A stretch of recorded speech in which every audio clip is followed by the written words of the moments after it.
Good morning, and welcome to the First Unitarian Universalist Church of Rochester.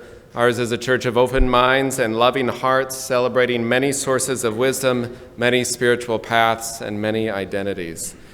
We extend a special welcome to newcomers and visitors. We're glad you're here. If you have questions about our church, would like to learn more about getting involved or becoming a member, you can speak with me or anyone after the service. Most importantly, know that you are welcome here. Your faith, your doubts, your questions, your identity. You can join us every Wednesday night for a dinner and a forum. This week's forum, which you can see in your order of service, is led by our Racial Justice Task Force for a viewing and conversation of the PBS documentary, Race, the Power of an Illusion. Dinner is at 5:30 and the forum at 6:15, with opportunities for children and youth and nursery care. All are welcome. And another opportunity for conversation, a forum this afternoon at 12:30, so you can stay for service, go have some brunch or coffee, then come back. At 12:30, there's a special forum in the Hearth Room on shared ministry, a conversation about our proposed governance changes to begin next church year. You can come to hear what the shared ministry team has been working on, including offering ideas, asking questions, and helping envision our future. So all are welcome to that today at 12:30. Some light snacks will be provided. We hope to see you there. And you may have noticed around the church or in your mailbox, you saved the date for February 29th, 2020, Leap Day, Leap Evening. We're going to have a celebration here at the church, which will include games and a variety show to kick off our annual pledge campaign. All are welcome to this very festive event. There'll be more on it in the coming days, so you can watch your e-news, look in your order of service as well. We hope you can join us on February 29th.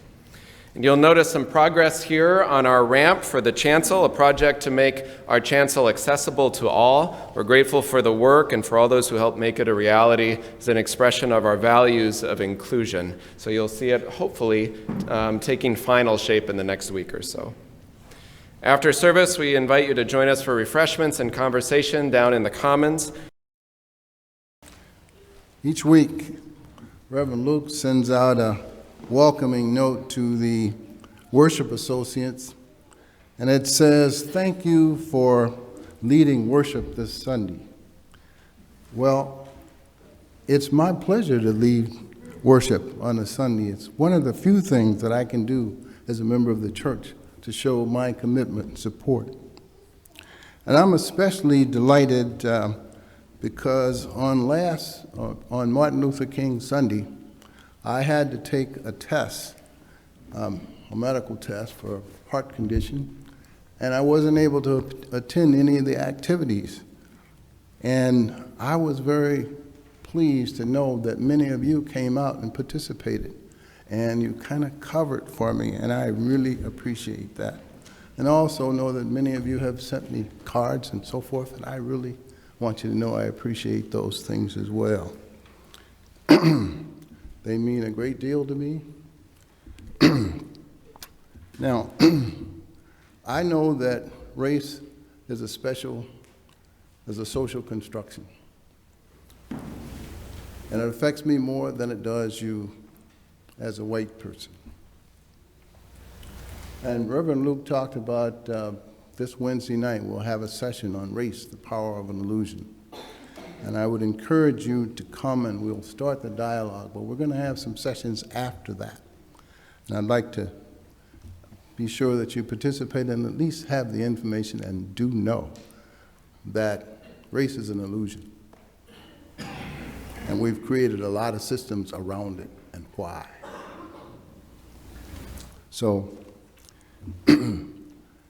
now,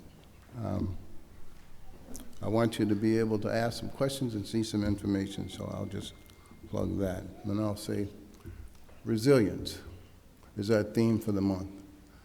And many groups, disabled, there are just a lot of groups that have had to be resilient because in order to feel good and to work towards things, you have to be resilient and come back and respond. This time I'd like to have some assistance with the chalice lighting. Oh, we have a special guest. Light the chalice.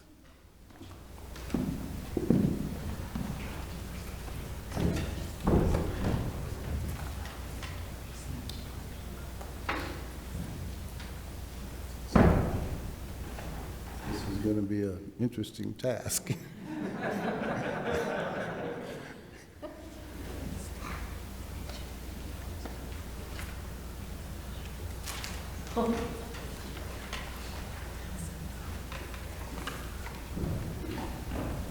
Now we light our chalice flames with these words. This is the light of truth, the warmth of compassion, and a beacon of hope, to shine in the beauty and brokenness of the world, calling us to practice inclusion, justice, and love.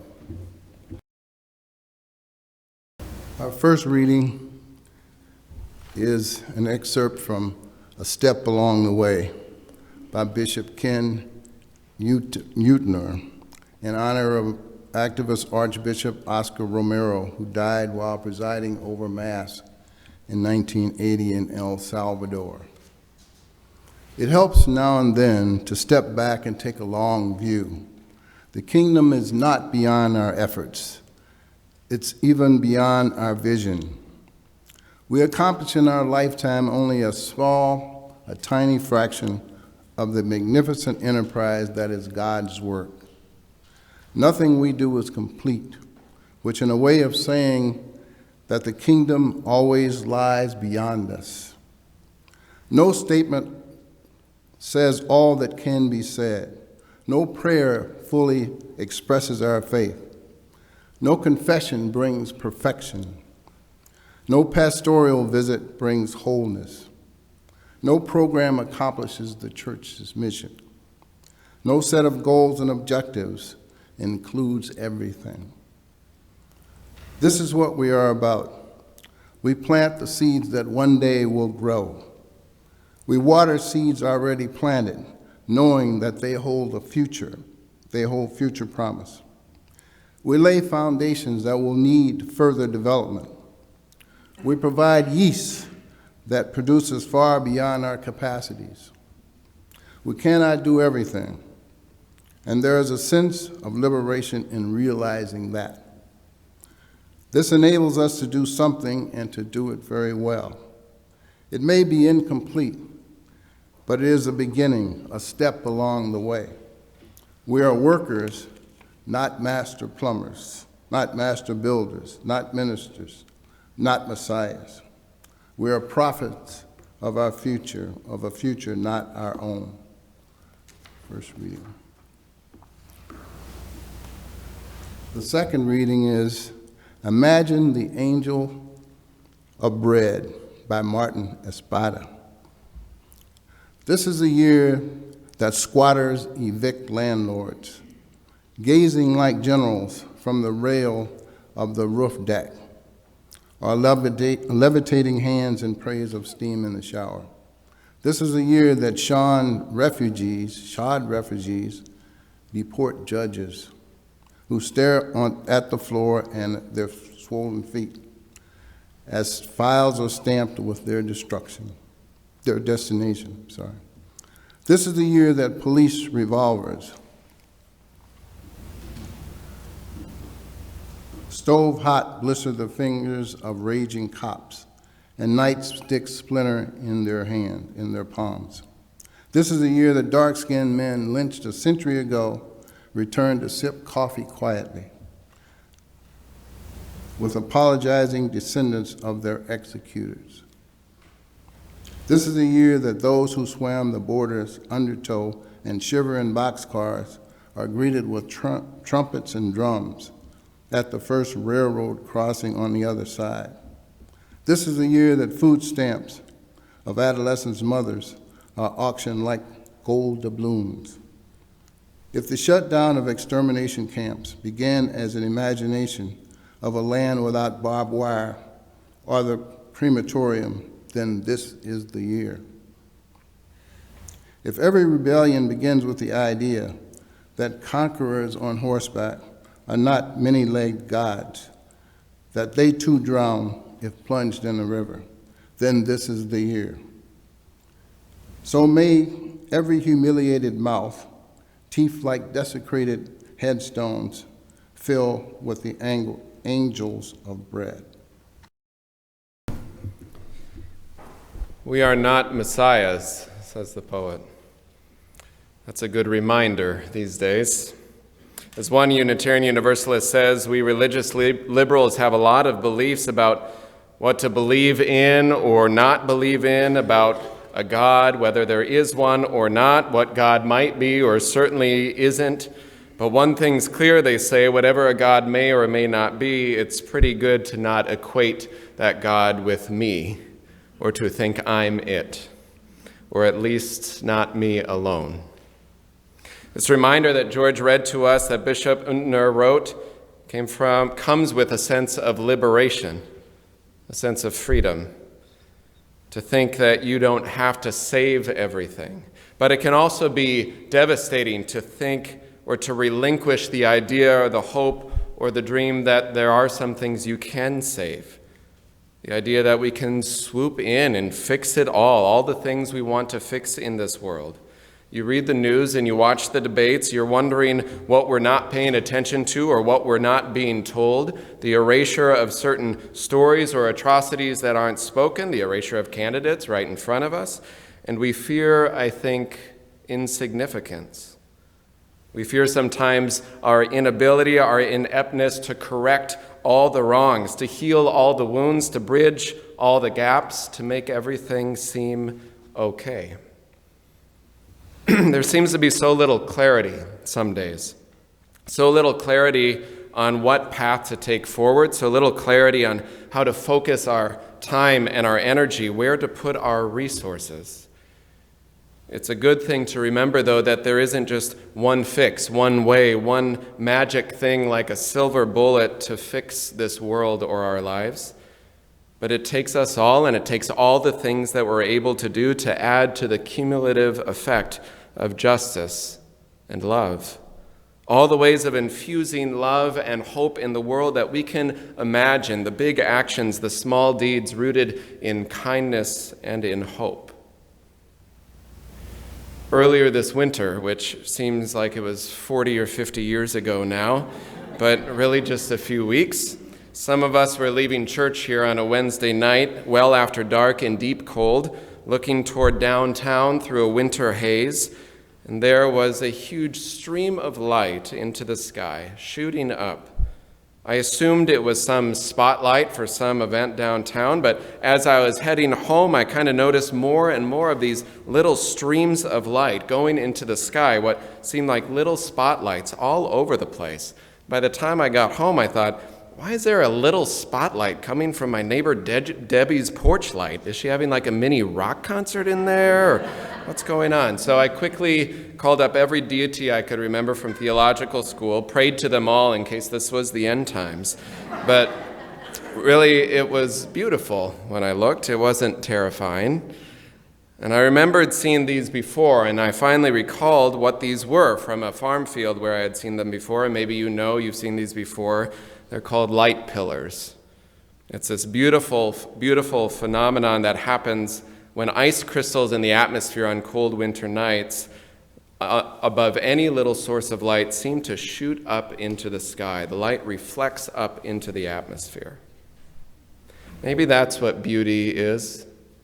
Maybe that's what heaven is, or hope, or resilience. Taking whatever is right around you, taking the context and the contents, whatever the air is right at the edge of your breath, and shining your light in it, hazy as it may be, obscured, foggy, unfocused, and you light your little light because you know the things around you will help carry it to the heavens, to the stars, that in the darkest of night is when you are able to notice the smallest of light. I wonder if heaven is like that. And I don't mean some afterlife, maybe you do. I don't mean something out there somewhere else, but the experience of wholeness, the experience of justice, of unconditional love in this world, in this life. The old question, said Universalist Clarence Skinner in the early 1900s, he said, the question is how to transform this old earth into the kingdom of heaven. Or in other words, the question is, how do we change this earth, this life, into heaven on earth? How do we transform this life from hatred to love, from greed to generosity, from fear to courage, from despair to hope, from oppression to liberation? How do we transform ourselves, our communities, each and every day in seemingly tiny ways that are part of a larger path that are always on the way, not quite there? It isn't clear-cut. It isn't easy to identify, easy to create. It's more of a hazy sort of heaven, where we find glimpses from time to time of light shining up to the stars right from your neighbor's porch, right from your own small light, right here, right now. Not too long ago, Pope Francis declared Archbishop of El Salvador, Oscar Romero, a martyr, opening the door for Romero to be declared a saint in the Catholic Church. This was to many a recognition that his work with the poor and the oppressed, which was his ministry entirely, was indeed the true work of any good religion and any good faith, that justice was the work of faith. He was assassinated, as George said, while presiding over Mass in 1980 in El Salvador. He was killed after preaching a sermon that encouraged soldiers and government workers to cease from murdering those who were speaking out on issues of injustice and poverty and oppression of the poor. He was a staunch advocate for the poor and the socially outcast, and his faith, his devotion was no fairy tale, no delusional dream, idealistic fantasy. His faith was commitment, devotion to the calling of the holy as he understood it, toward justice for the oppressed. His faith was a belief that continuing to speak, continuing to preach, continuing to serve and to love and to reach out his socially privileged hand and heart and position to greet and honor and be with those cast to the side by the culture was worth whatever risk it brought. To practice resilience is to take stock of all that is around us, to pay attention deeply to the challenges and the despair, the wounds and the pain and the harshness. No fairy tale or rose-colored perspective on the world, but to know that all of that, yet and still, is worth the risk. To take the risk of being broken-hearted, soul-broken, because it's worth it for love and justice and beauty, to have a world that's worth living in. Like in these words from theologian Reinhold Niebuhr, who said, "Nothing that is worth doing can be achieved in our lifetime. Therefore, we are saved by hope. Nothing which is true or beautiful or good makes complete sense in any immediate context of history. Therefore, we are saved by faith. Nothing we do, however virtuous, can be accomplished alone. Therefore, we are saved by love."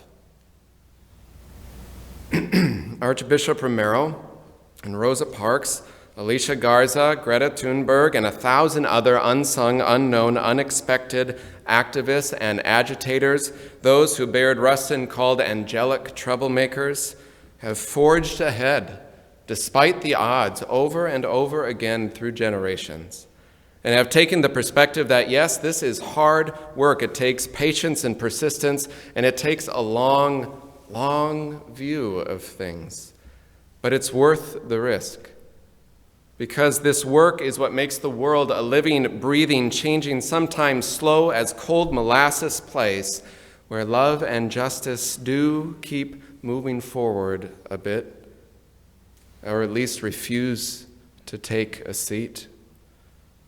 There are 1,000 people in 1,000 places 1,000 times every day that get up again and again in the face of fear of even death, of body or spirit, and keep on proclaiming release to the captives, freedom to the oppressed. They add their voices as if they matter, to be a prophet, a worker of a future not their own. Because they know deep down that raising their voice and persevering is the only way that future is worth it, that this life is worth any of it. The Reverend Eliza Tupper Wilkes was minister of this church in the 1870s, among the first women to be ordained in the country. She stares at me in my office from a shelf every day. Most of the time I look at her and wonder kind of sheepishly, how could I possibly be carrying on your mythic legacy here in any sense of doing it justice. Some of the time I think she's looking at me and I fear she's saying, "You think you've got it hard, buddy?" I take that admonishment, that reminder as a gift and as encouragement of who am I? Not in terms of insignificance or being unworthy, but the question of who am I to be despairing? Who am I to give up or to lose hope? And maybe more broadly, I wonder, who are we in these days, in these times, to think that this is the worst it's ever been, or that it's too daunting a time now, and it's time to give up, that we've come to a point where the work is just too much, too hard, the road too hard, the climb too steep, the way too rough? Who are we who have been handed sacred stories and songs and prayers, the work of ancestors of so many years of so much progress being built so slowly and amidst so many mistakes? Who are we to drop the ball and let it go and set it aside? Who are we to be handed on the work of generations, incomplete as it is, and not tend the soil and pay attention to those seeds of hope and grief and love that were planted? Who are we to take this hazy, unclear, and complicated work and let the lights go out and the sky go dark? These are hard days, no doubt about that. There are old depressions and stories and narratives that perpetuate systems of who has and who doesn't have power and agency and access. There are old hatreds finding new expressions in some new and chilling and frightening ways. The times are the same and the times are changing both. I was struck that the old words of Charles Dickens seem to really strike a chord this week. It was the best of times. It was the worst of times. It was the age of wisdom. It was the age of foolishness. It was the epoch of belief. It was the epoch of incredulity. It was the season of light. It was the season of darkness. It was the spring of hope, and it was the winter of despair. We had everything before us, and we had nothing before us. We were all going direct to heaven, and we were all going direct the other way. Isn't that true? The reasons for despair are real. Some of us know them only in our minds, some in our hearts, some bear the brunt in their very bones and bodies. And when the world seems like only there is growing darkness, that's when we need the most light. That's when we need to notice the stream of light coming from those around us, right in the middle of this hazy world. That this can be the year, like any year. That those cast aside might be greeted with trumpets and drums, writes the poet. This can be the year, as every year can be, of imagination of a land without barbed wire, of nightsticks and revolvers gone cold, of humility among the powerful, and welcome to refugees. This can be the year, as every year, that we remember that even amidst the haze and the unclarity, it's worth the risk. The risk of generosity and kindness, of angelic troublemaking, intentional disruption of the status quo, of a love so great it makes us think beyond ourselves alone, beyond our ability or even our arrogance, that we could save this all on our own, but roots us in hope of our collective power, our collective responsibility, to do our small part for liberation and justice and hope, sometimes by following, often by supporting the voices of those on the margins. Or as the good Reverend Eliza Tupper Wilkes said, it's into the darkest night of sorrow that we must take our light. Amen. I invite you, as you're comfortable, to join a hand next to you or place your hand on your heart and breathe deep the breath of life. You may possess only a small light, but in the deepest darkness, that's when we feel and know that light the most. May you let that shine. May you let the love and hope that surrounds you, let it shine up the sky.